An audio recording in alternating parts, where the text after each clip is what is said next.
Good afternoon, everyone, and welcome to another live interview from the European Parliament. Today, we will turn our attention to what the EU is doing to combat and achieve, actually, gender equality and protect LGBTIQ+ rights.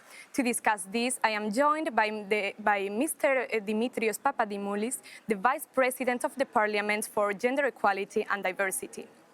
Before we get on the way with the interview, I would like our audience to send us your questions and comments, and I'll try to put as many as possible to my guests in the next half an hour or so. So first of all, very welcome, Mr. Papadimoulis. It's a pleasure to have you here. So let's start the interview. You are the Vice President responsible for gender equality and diversity, but what does this title mean in practice? Can you tell us? Among my duties is to chair a high-level group working in that two fields, equality and diversity, in order to achieve real equality and the respect of diversity by all means in the European Parliament.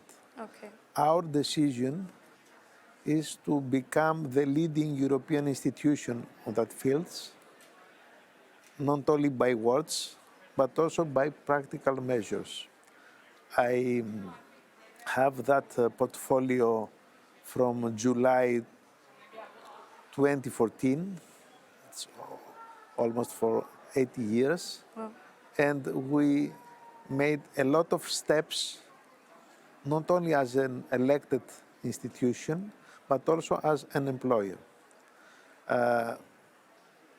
trying to have our house making progressive, positive steps in all terms in achieving equality and in respecting all the ways of diversity, against racism, against discrimination to the disabled people, or against any kind of discrimination to the LGBTIQ community inside the Parliament. Mm-hmm. We have a good cooperation also on that level with Commission. Mm-hmm. I could say it the same for the Council. In the Council we have a lot of difficulties because there are some member states who haven't yet ratified the Istanbul Convention, for example, and we are pushing as an institution. For example, we succeeded to vote with a very wide majority a resolution a few weeks ago with which we ask to identify the gender-based violence as a new area of crime. And what its purpose? What would that achieve? Having gender-based violence as a crime, what would this achieve? The experience of the COVID-19 crisis with the lockdowns proved that there was a huge increase of the violence against women inside the family. So the European Parliament asked from the Commission to prepare a new European directive, a new European law in order to become the gender-based violence part of a new area of crime in the European law. And it is important not only to improve our legislation, but also to implement that legislation. And that brings us in a new era, because it's not only a matter of laws, it's also a matter of fighting stereotypes and of respecting human rights. It's not something peculiar, it's a matter of democracy and respecting basic human rights and rule of law. You mentioned that the relationship with the Council is not always easy, and also the Commission will propose a law to combat violence against women both online and offline. So how do you see the negotiations inside the Council among EU countries then? It's a pity that some years ago, after we achieved to have the Istanbul Convention, we have some member states of the European Union which didn't ratify the Istanbul Convention. Hungary, Poland, Bulgaria. And also, there are also other member states which had ratified the convention, but they didn't start implementing that convention. So it is important, if we want, as a European Union, to give lessons to the other countries, other parts of the world, in order to respect themselves the rule of law and the human rights, it is important to avoid any kind of discrimination against democracy and against the respect of rule of law in the heart of Europe. So the European Parliament has not the legislative power to do itself everything, but we have, as the only directly elected from the citizens European institution, we have not only the power but the responsibility to push, to lead by example, to improve the situation in our house, not only for the MEPs but also for the staff, and also to push the other institutions. I could say that the difficulties with the Council are bigger because in the Council that decisions needs a unanimity in the Council, and we have a lack of that unanimity. But I think that the Commission has to take more initiatives and more actions in order to push all the member states to respect the basic values of the European Union. And in the last months, due to the strong effort of the European Parliament, we had achieved a very important result. We have now a mechanism which creates a link between the respect of the rule of law with the European funds. Yes. For the recovery fund, for example.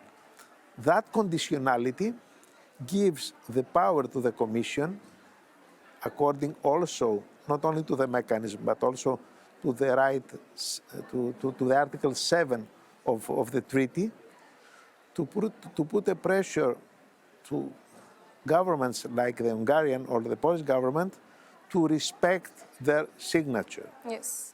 So we will talk about this mechanism later on as well. But coming back to the convention of the Istanbul Convention, yes, as you said, the Hungarian parliament voted last year to reject the ratification of the convention, and Poland declared that they intended to withdraw from it. So how is it possible to convince those countries? I mean, you have just mentioned that the Commission should push them more, but what could the parliament do, for example? In the last Eurobarometer, 81% of the European citizens support that conditionality, the link between the European funds of the recovery fund, for example, with the respect of the rule of law. Also in the Poland, in which that percentage is the lowest, 72% of the citizens in Poland asked for that link. Wow. So we have the power with a very strong political will from a very strong majoritarian voice of the citizens. Now, which are the means? The means are based in the treaties, Article 7 of the treaties and that mechanism that I mentioned. Today, as member of a committee of the Parliament which is monitoring the implementation of the RRF, of the Recovery Fund, we asked the Commission what is happening with the two national programs, the Hungarian one and the Polish one. The Commission didn't accept, didn't give an okay to that two national plans because they didn't meet yet the 11 criteria which are necessary. So we have the tools, sure, but we have also some fears that in the Council, behind closed doors, some governments try to undermine and to water down the agreed mechanism which is written and creates obligations, legal obligations from all sides, not only for the Parliament, but also for the Commission and for the Member States. We are not happy to use that path, but we have to defend democracy, human rights, rule of law inside the European Union because we are not a technical union. We are a union based in values and we have to respect that values. Yeah. Around 50 women lose their lives every week because of domestic violence, and 75% of women within a professional setting have experienced sexual harassment. How would a victim-centered EU directive help to decrease these figures? That figures are very important and negative and shows that although we had made a lot of positive steps during the last years and decades in the European Parliament, but also in the European Union as a whole, now we had made some steps back. And during the crisis, the financial crisis, the social crisis, the health crisis with the COVID-19, we have a very important increase of the domestic violence. We have the women and the young people, the victims of the negative financial and social consequences of the crisis of COVID-19, and we need to strengthen not only the democratic agenda, but also the social agenda. That means that we need to put in the real life, with positive steps, the social agenda. Okay. More money from the European budget for new jobs for the young people. More measures and steps in order to have the gender equality as an horizontal policy to all the pillars of the European budget and all the pillars of RRF. We achieved to have that agreement in the legislation, but it's up not only to the Parliament, it's up to the civil society, to the citizens, to check and to control how the governments in every member state uses that money in order to fulfill that needs and to close that gap, the pay gap between men and women, or to reduce the domestic violence. And that does not need only money. It needs also an effort to change people's mind, the culture. That's right. Not to have double standards as parents when we have two children, one girl and one boy, or the role of the mass media, the role of education. And I think that we are discussing about one big problem which has a lot of different parameters. Completely. And as you mentioned before, the COVID-19 taught us that we need to increase our efforts to fight domestic violence. So do you think that the EU will have a protocol for crisis in order to protect women and victims of domestic violence? Not yet.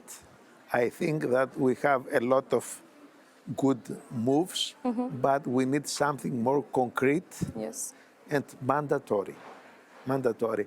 I don't like an approach for the European Union which has strict rules for the public deficit, the public debt, but doesn't have strict rules about the respect of rule of law, of democracy, of equality between the genders, or the respect of the right of everyone to live as she or he wants to live.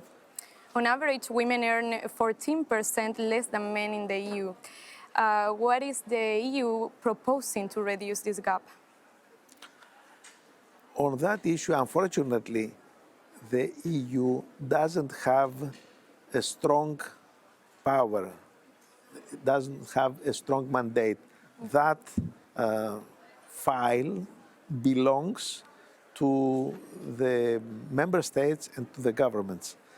The EU and the Parliament could ask for equality, but we do not have a legislative power to make that mandatory and obligatory for the member states. So I think that we need also stronger motivation from the people, stronger demand. If you see what the European citizens are asking for, there is a very large majority in every Eurobarometer about that demand. But if we need a real change in the daily life, we want to have that as a demand to the governments. Okay. So as the Vice President for Gender Equality and Diversity in the Parliament, do you think that the Parliament as a public institution is a front runner in terms of gender equality? It is a front runner comparing the Parliament with the Commission and even more with the Council. But personally, I am not satisfied yet. We did a lot of work during my being chair of that high-level group. We made a lot of progress, but there is a lot of work to be done in order to achieve real equality and the real respect of the diversity. In the coming weeks, we will prepare, and I will present in the Bureau of the European Parliament the diversity report and the diversity roadmap with which we create a new package of improvements against all types of discrimination, against racism, against discrimination to the LGBTIQ community, and against the discrimination to the disabled people. I'm happy to say that until now, all the signals that I have from the political groups prepares the ground to be my report unanimously approved. And then we will have the crucial challenge to implement that roadmap. And on that, it is important also to have the citizens checking our activity, because sometimes we prepare good reports with very good wording, with a lot of promises, but at the end there is a gap between the promises and the real achievements. On that, I think that it is important to have a permanent check from the citizens who had elected the members of the European Parliament, and we have to give them all the data in order to check us what we are doing here. Yeah. So I guess our audience should take into account what you are saying. So we talked a lot about gender equality, and it's evident that it affects mainly to women and girls, but also often LGBTIQ plus people are targeted too. So will EU law on gender violence cover all forms of discrimination? Yes, and it has to cover all the types of the discrimination. For example, in the European Parliament, we think that all the human beings have the right to become parents. And if you are parent in a country, in a member state, you have to be and to stay parent in all European Union. That does not happen. There are some countries with a different legal framework. The European Parliament is trying on that. Inside the European Parliament, we are happy that we are making a lot of progress. And also, we made a lot of campaigns in order to promote equality, the respect of the diversity. But I could tell you again that we have different legal framework, a different tolerance and respect in different member states. So on that, we have more Europe, more democratic Europe, and also a big debate between the people in order to improve our culture. More tolerance and less discrimination. And studying the Eurobarometer, I have to admit and to say that in the younger generation, we have a very, very large majority which does not only respect the basic ideas of democracy and rule of law, but also pushes the governments to become more progressive in the real life, not only in words. So coming back to the question I asked you before about the parliament being a front runner for gender equality, I would like to read a comment from our viewer, Olivier. He says, from what I've seen, the parliament is a good example of gender diversity. So congrats for your job as well. I have to thank Olivier for his comment, but we are continuing our work. I would like to repeat that I am not satisfied yet, and I think that there is a lot of work to be done to promote our work and to lead by example.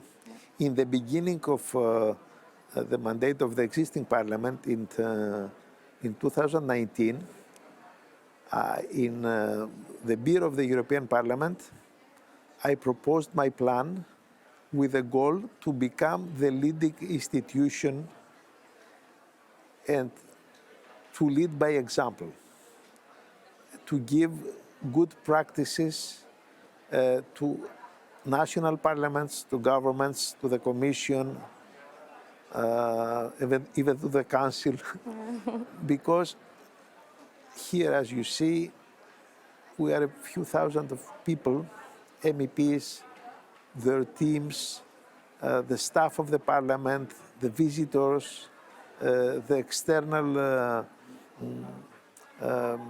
collaborators. I mean, this is an example. There is a lot of diversity. Yes.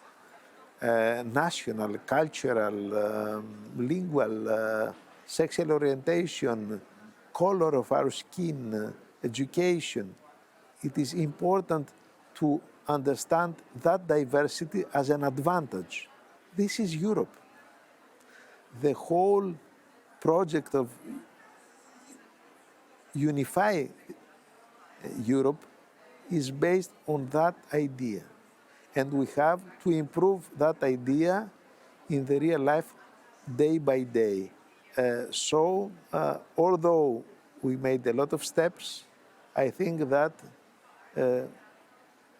we have a lot of work to do, because according to a study of the United Nations, if we will continue with that rhythm of improvements, we need for the globe, for the planet, 180 years in order to achieve full equality, and for Europe, something between 16 and 80 years. I don't think that we have to be happy with that rhythm. We have to improve and to increase our speed to achieve full equality. And it's not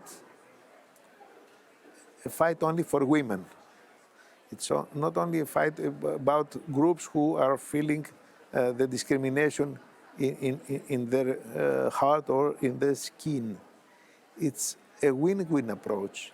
I think that also for men or for people who do not belong to the LGBTIQ community, it's also important to help and to support that improvement, because it will make more harmonic our life, and we will have the opportunity to get from each one its talent in a collective effort. Definitely.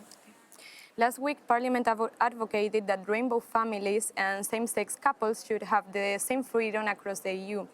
You mentioned that before as well, and also I know that you personally advocated that for marriage equality and adoption for members of the LGBTIQ plus community in Greece. So can we expect policy changes to address this kind of discrimination in the EU? Yes, we could wait for that, but it's better not only to wait for that, but to fight for that. And we have almost something more than 50% of the member states having already vote for such a legal framework in their countries, but we have also the rest of the European Union, the other member states, who are hesitating, they are afraid about the political cost. There is a demonization of such an improvement. So I think that the European Parliament and the Commission has a lot of work to do, having the young people as allies, in order to convince other member states that it is good for all the member states to go forward in that direction. And I'm optimistic. We have, of course, difference in culture. We have a distance in achievement. For example, in Finland, we had the women voting in the national elections from 1905. Wow. In my country, in Greece, women succeeded to have that right to vote in the national elections in 1952. It's 50 years of difference. 50 years of difference. Of course, we have different culture, different political systems, and we have also the rise of the extreme right inside the European Union and a lot of member states, which is pulling us back. But I'm optimistic. And I'm optimistic seeing that the majority of the citizens, the large majority of the citizens all over Europe is asking for more democracy. And the rights of minorities is a proof if we are really discussing about democracy or we are pretending that we are Democrats. If you want to see if someone is really a Democrat, you can see his or her behavior towards minority rights. And actually an example of the Commission and the Parliament fighting for achieving non-discrimination is that 4 out of 5 Polish regions have now revoked their self-proclaimed status as LGBT ideology-free zones. And actually, this comes after the EU launched legal action and threatened to withhold funding. Also, Parliament passed a resolution declaring EU as a freedom zone for LGTB people. So this means that EU measures can be working, right? Yes, it is a proof that we need not only a good argumentation, but we need also tools which could push to convince others to do the right thing. And as I said before, we have the mechanism of the conditionality. If you want from the European Union money, you have also to respect the rules and the rule of law of the European Union. And also, according to the treaty, which is signed from all the member states, we have the Article 7, who has real conditions and gives also tools to the Parliament, to the Commission to do their job. The European Union, it's it's a project in which all the member states are participating in a voluntary basis. No one made that mandatory and obligatory. But if you participate in a common project, you have to respect the rules of the project. If you don't want some of that rules, you have to convince the others and to change that rule. But as a rule exists, everyone has to respect it. And I repeat that it's crazy to have rules about deficit, to have rules about debt, but not rules about the human rights. Totally. And what can the EU do to protect LGBTIQ plus rights in countries outside the European Union? First of all, to be able to prove that inside the European Union implements what the European Union asks from other member states. So we have to solve that problem inside the European Union in order to become stronger in trying to convince others. Otherwise, the European Union, it could be blamed as having double standards. And also, I think that we have to put as a parameter in every bilateral agreement, let's say a trade agreement with other countries, the respect of basic human rights, like the rights that we are discussing for, or other difficult and challenging problems, like children of an age of 10 or 12 years who are working for 10 or 12 or 15 hours a day for $1 or $2. So the European Union, although we are making a progress in comparison with other parts of the planet, we have to improve also our efforts to improve democracy all over the world. And on that, I think that we have a lot of deficits and some double standards. For example, I would like to be tough on the respect of human rights on Saudi Arabia as we are for Belarus. Okay. Moving to another important topic, the pandemic has shown us that people with disabilities still face many barriers in their daily life. Is the EU doing enough to protect them?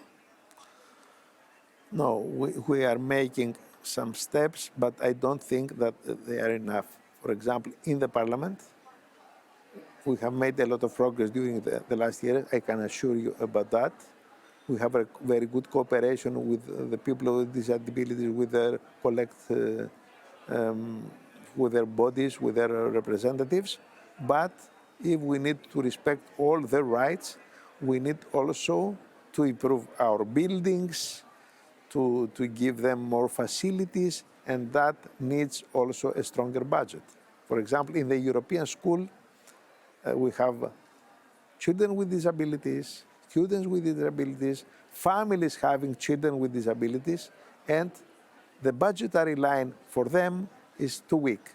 So if we don't want to have only empty words, but also real action, we need to do more and to improve our European budget and to give more to the social demands like the support of people with disabilities. You mentioned before the role of citizens and the role of Europeans to check what the parliament and what the institutions are doing. So indeed, engaging with them is a crucial step in making equality and non-discrimination the norm. Now we have the conference on the future of Europe running. So could this conference deliver effective results across the EU? I'm member also of the delegation of the Parliament in the Conference of the Future of Europe. We didn't have a good start.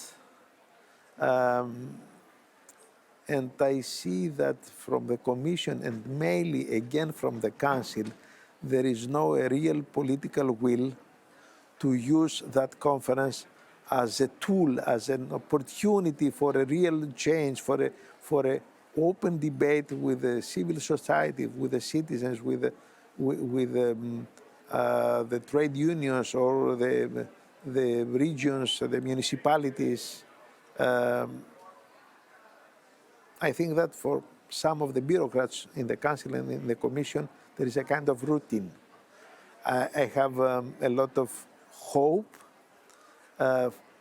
because I see from the younger people more enthusiasm in order to improve the European unification process, to make changes, to improve the accountability, the respect of the rule of law. But I am not so optimistic about the final outcome of that debate. I think that, again, the key point is more transparency, a stronger voice from the citizens. I understand the difficulties. Sometimes there is a huge distance between the European bubble here in Brussels and the daily life of a citizen with huge social problems. But the only way to go on is to increase the pressure towards the European institutions. Okay. So, well, Mr. Papadimoulis, let's leave it here. We discussed many things today. Thanks a lot for your time. Thank you for being here. And thank you to our viewers for tuning in once again. Have a lovely afternoon. Thank you very much. Thank you.